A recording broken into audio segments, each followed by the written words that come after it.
Seja bem-vindo ao curso Molde de Injeção Plástica Noções Básicas. Eu me chamo André Ribas e nós vamos aí para a terceira parte da nossa análise, da nossa compreensão em relação ao núcleo do molde. Se você resgatar, lá nas primeiras aulas, nós vimos que o molde é formado por três grandes regiões, três grandes zonas de conhecimento, zonas técnicas, que é o núcleo, a estrutura e os acionamentos. Volto a dizer que essa é uma organização, um entendimento que eu sintetizei para te passar. Você pode pesquisar literaturas, haverá, de repente, diferenças de índice, de colocação, de posição, mas vão complementar, vão auxiliar nisso tudo que eu estou te passando.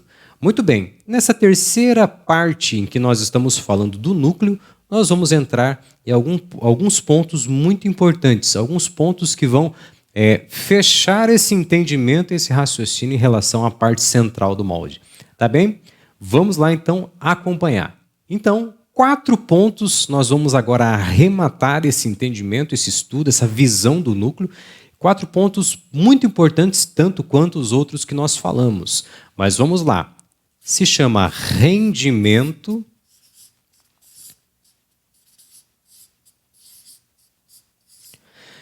aços, acabamento e polimento.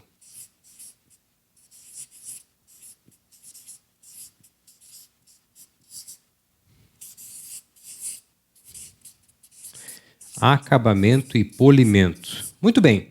Rendimento, aços, acabamento e polimento. Estes são 4 pontos que vão cercar esse nosso tema do núcleo. Vamos lá, a gente não pode ficar tão abstrato, mas o núcleo você já pode entender que se trata do macho e fêmea, P1 e P2.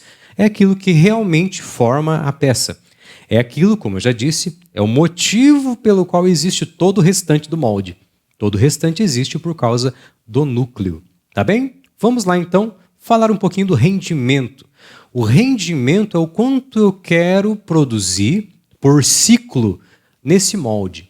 Ou seja, cada molde eu posso fazer um molde que fabrique uma peça a cada ciclo da máquina.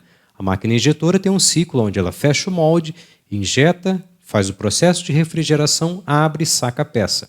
Basicamente isso é um ciclo. Quantas peças eu quero por ciclo? Isso vai definir, é claro, mercado, volume, vida útil, tempo de produto no mercado, mas esse rendimento esse estudo econômico e de mercado vai me levar então a optar pelo número de cavidades, ou seja, quantas peças eu quero que sejam fabricadas, injetadas de uma só vez.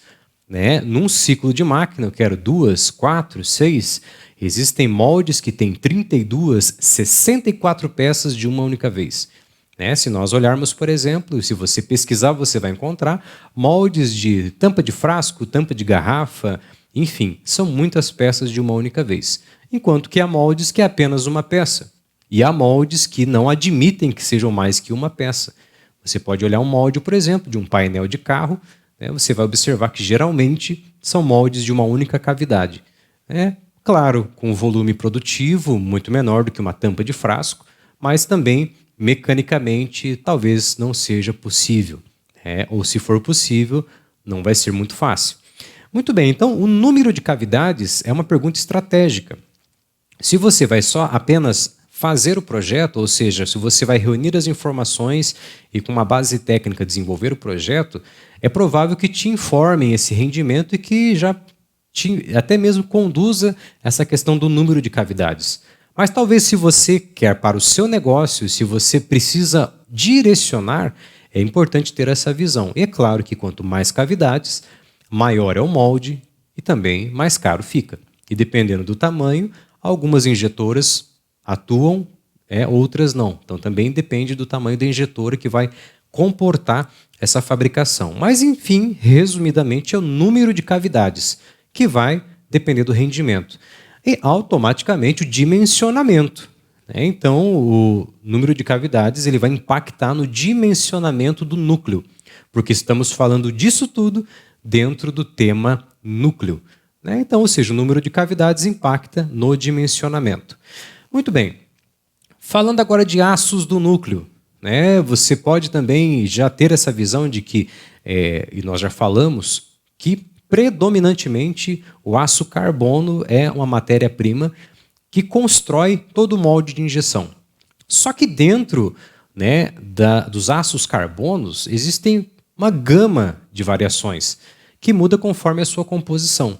Há aços com mais dureza, com composições que permitem uma usinagem mais homogênea, outros nem tanto, outros que podem conter alguma imperfeição aceitável, outros que são de superfície pós-usinado muito mais íntegra.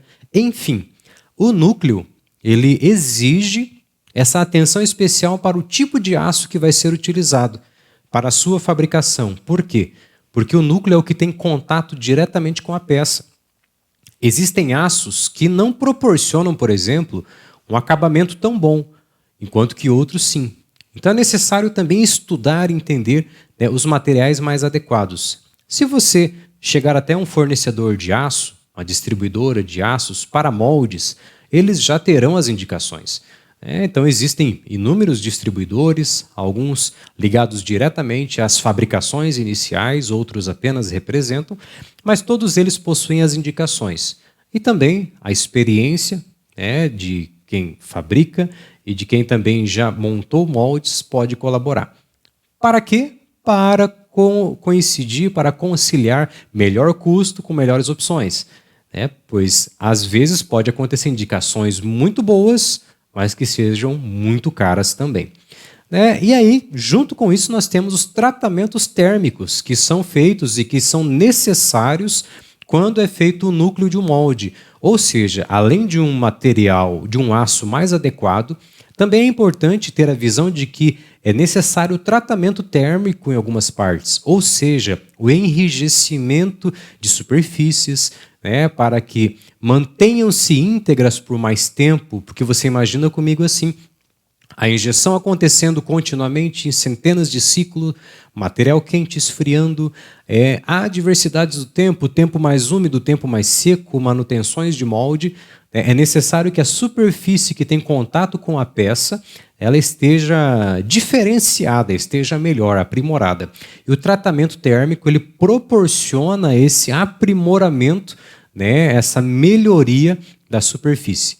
É claro que isso é feito depois da usinagem. O material se escolhe antes para construir a cavidade, construir o molde, e as partes que necessitam de tratamento térmico são encaminhadas numa fase praticamente final, retornando depois para o acabamento. Muito bem, falando de acabamento, e ainda dentro dos acabamentos, olhando o núcleo, tá?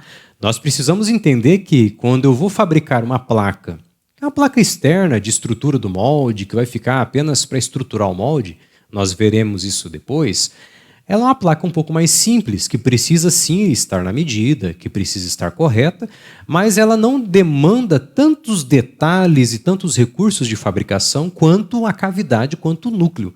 É por isso então que a usinagem do núcleo é uma usinagem também diferenciada, é uma usinagem especializada.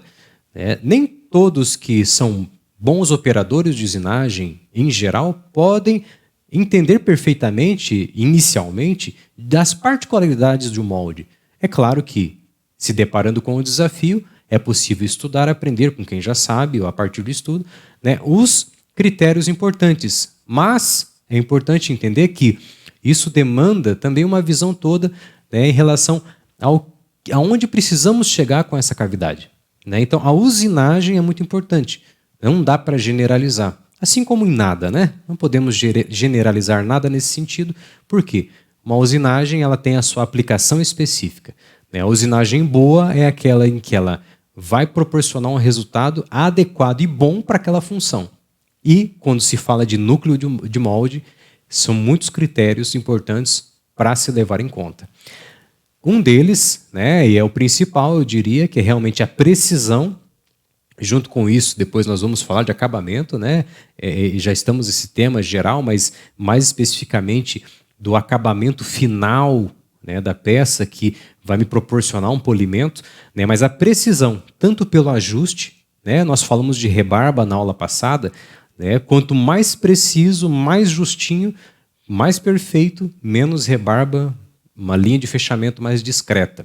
Então, na usinagem, nós precisamos dessa atenção à precisão, né, dos fatores de precisão, e também olhar a ajustagem. Porque uma coisa é falar de máquina operando, que necessita de todos os parâmetros, das ferramentas, né, de todo ajuste, de toda a construção da própria máquina ali alinhada, revisada, mas também a ajustagem de bancada. Quando nós vamos para a bancada e nós vamos montar macho e fêmea, P1 e P2, montar esse núcleo, e ele precisa ficar muito bem montado, precisa ficar do jeito que precisa. Então isso é muito importante. A parte de ajustagem ela vai interferir diretamente no acabamento. A ajustagem afeta o acabamento, assim como a precisão e a usinagem. E em alguns casos até mesmo o funcionamento mecânico. Porque uma usinagem errada, uma usinagem mal feita, pode danificar ou até condenar o molde. Muito bem, então entramos aí na parte do polimento. O polimento é aquilo que vai dar o acabamento superficial na peça. Você pode ver, eu coloquei aí um copinho transparente. Então veja que para esse copo ficar transparente no processo de injeção, é necessário que a cavidade esteja com um polimento muito bom. Existem sim os polimentos, mas também existe a texturização. Você já pegou, por exemplo, peças, vamos falar de furadeira, parafusadeira, que possuem ranhuras, que possuem partes ásperas, onde nós pegamos com a mão na empunhadura. Então são texturas, são tratamentos superficiais de acabamento, polimento, espelhamento. Tem peças que não necessitam de tanto polimento, tanto acabamento, outras sim. Outras precisam de outras texturas, outros desenhos de textura, enfim. É muito importante sabermos que isso é um ponto a ser verificado e recomendado, de acordo com a função do produto, de acordo com a aplicação. Há peças que não precisam de um acabamento muito fino, que elas podem praticamente sair da máquina com pequenos ajustes e já testar. Outras precisam sim de um trabalho de polimento e até espelhamento muito bem feito, com muita perfeição. Pensando no quê? Na peça final. Qual que é a expectativa que temos com a peça final, a expectativa que temos com o produto que vai entrar no mercado. Tudo isso vai, então, atuar, vai interferir na parte do núcleo. Muito bem, essa é toda a compreensão do núcleo, é assim que funciona. Esse é o núcleo do molde, P1, P2, macho e fêmea, que eu te apresento. Agora, é claro que, para que nós possamos operacionalizar isso, existem muitas formas, existem cada peça um desafio, então assim, é necessário que para cada ponto seja analisado, seja verificado. Quando nós falamos de núcleo de molde, então é muito importante sintetizar, resumir, que todos esses pontos é o que dá domínio e conhecimento para saber o que está fazendo. Fora isso, nós entramos em cálculos de dimensão, de que tamanho deve ser, e aí cada peça vai ter uma aplicação. Existem fórmulas recomendadas, fórmulas padrões, para ajudar no dimensionamento, mas varia-se muito. Varia-se muito. O que é muito importante agora, então, para nós fecharmos o assunto do núcleo, é entender que o quê? Tudo que tratamos até aqui é para que possamos dominar e entender todos os aspectos, aquilo que afeta diretamente, aquilo que impacta no projeto, no desenvolvimento do macho e fêmea, P1 e P2. Quais seriam os próximos passos? Suponha que você precise sentar e desenvolver e desenhar o molde. Você precisará recorrer a alguns recursos de cálculo, de dimensionamento, sim, mas muitas vezes também recorrer à experiência. Aqui, então, nessa visão de noções básicas, que é a que eu proponho para você, a que estou levando para você, te digo que não existe próximo passo sem antes contemplar tudo isso. Tudo que falamos aqui a respeito do núcleo, nessas três partes, é a parte fundamental para que você seja um técnico, um empreendedor, um operador que saiba o que está fazendo. Volto a te dizer, talvez você não vai sentar e desenhar um molde ou fabricar o molde, mas você vai precisar orçar, contratar, conhecer fornecedores, conhecer tecnologias. E tudo que eu te passei até aqui vai te proporcionar esse domínio, esse conhecimento. Cada um desses tópicos podem ser aprofundados. Aí você pode pesquisar a partir desses termos que eu te passei. Mas eu te garanto que agora você já tem uma visão do que se trata o tal do núcleo do molde. P1, P2, macho e fêmea. Tá bem? Obrigado por ficar até aqui e nos vemos na próxima aula.